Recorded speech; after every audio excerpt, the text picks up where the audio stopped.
সাংবাদিক ইলিয়াস সাহেব যিনি সবসময় গণতন্ত্র এবং ভোটের অধিকারের জন্য বাংলাদেশের মানুষের পক্ষে সবসময় কথা বলছেন প্রবাসের থেকে,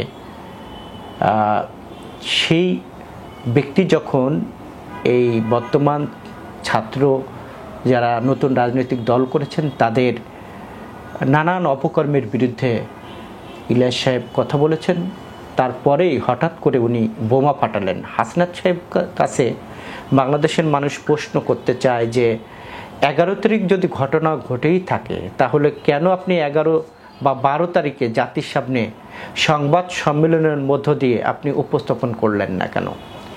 এই যে মাঝখানে যতগুলো দিন গ্যাপ হলো, এর মধ্যে কি এমন আদান প্রদান হয়েছে বা বনিবনা হয়েছে বা বনিবনা হয়নি, বা আপনার মতের সঙ্গে আপনার চাওয়া পাওয়ার সঙ্গে মিল হয়নি বিধায় আপনি এই বোমাটা ফাটালেন?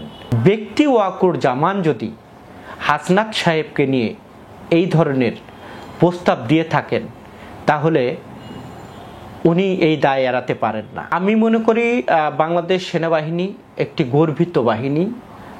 বাংলাদেশ সেনাবাহিনী সারা বিশ্বের কাছে বাংলাদেশের সুনাম অর্জন করেছে।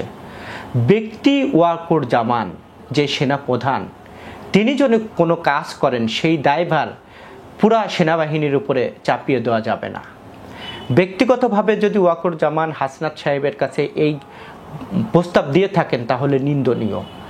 ইতিমধ্যেই ব্যক্তি ওয়াকুর জামান কিন্তু বিতর্কিত হয়েছেন মানুষের কাছে, কারণ তিনি 650 আওয়ামী লীগের নেতাকর্মীর আশ্রয় কথা বলেছেন। এখন অনেক মিডিয়া এবং অনেক বন্ধুরা বলার চেষ্টা করছেন যে শিরিন শারমিন সহ অনেকেই নাকি ক্যান্টনমেন্টে আছে। তাহলে ওয়াকুর জামান ব্যক্তি স্বার্থে আওয়ামী লীগকে প্রতিষ্ঠা করার স্বার্থে কেন বাংলাদেশ সেনাবাহিনী একটি গর্বিত বাহিনীকে তিনি বিতর্কিত করছেন? আমি মনে করি সেনাবাহিনীর পক্ষ থেকে জাতির সামনে পরিষ্কার করা উচিত, যদি কোনো ব্যক্তি এই ধরনের কাজ করে থাকে সেই ব্যক্তির দায়ভার বাংলাদেশ সেনাবাহিনী বহন করবে না। কারণ বাংলাদেশ সেনাবাহিনীর উপর বাংলাদেশের মানুষের আস্থা আছে, বিশ্ববাসীর কাছে আস্থা আছে। একটি খুনি, একটি গণহত্যাকারী সংগঠন হলো আওয়ামী লীগ। যেই আওয়ামী লীগকে এদেশের মানুষ বর্জন করে, যে আওয়ামী লীগের প্রধানকে এদেশের মানুষ বর্জন করেছে, সেই আওয়ামী লীগ নিয়ে ওয়াকুর জামান যদি কথা বলে থাকেন তাহলে খুব নিন্দনীয়। এটা বাংলাদেশের মানুষের হৃদয়ে খনন হয়েছে। কারণ বাংলাদেশের মানুষ তো আওয়ামী লীগ খুনি বিধায় বাংলাদেশের মানুষ তাদেরকে তাড়িয়েছে, তাদের বিচার হয়নি, তারা স্বীকার করে নাই, এখনও তারা দাম্ভিকতার সাথে বাংলাদেশ নিয়ে ষড়যন্ত্রে মেতে উঠেছেন, তাদেরকে গ্রেপ্তার করা হয়নি।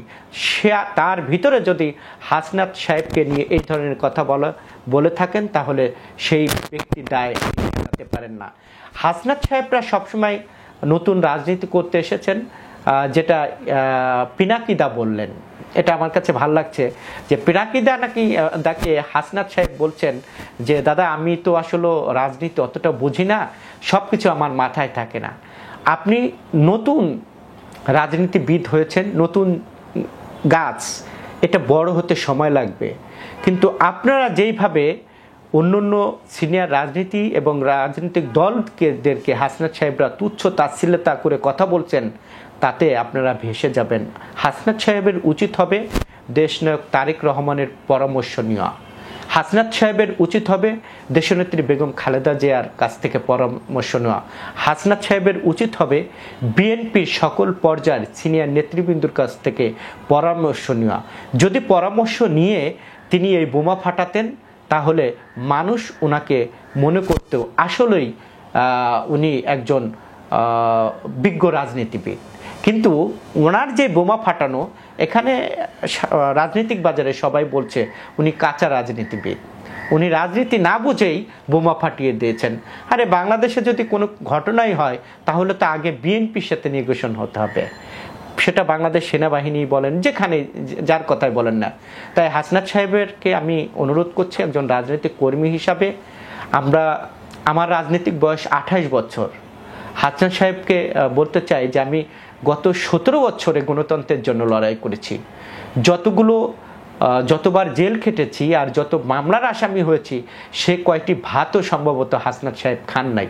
হাসনাত সাহেবের উচিত হবে পরবর্তীতে এই ধরনের বোমা না ফাটিয়ে আমাদের প্রিয় নেতা তারেক রহমান, দেশনেত্রী বেগম খালেদা জিয়া এবং বিএনপির কাছ থেকে পরামর্শ নিয়ে যদি সঠিক কাজ করেন তাহলে উনি রাজনীতিতে নন্দিত হবেন।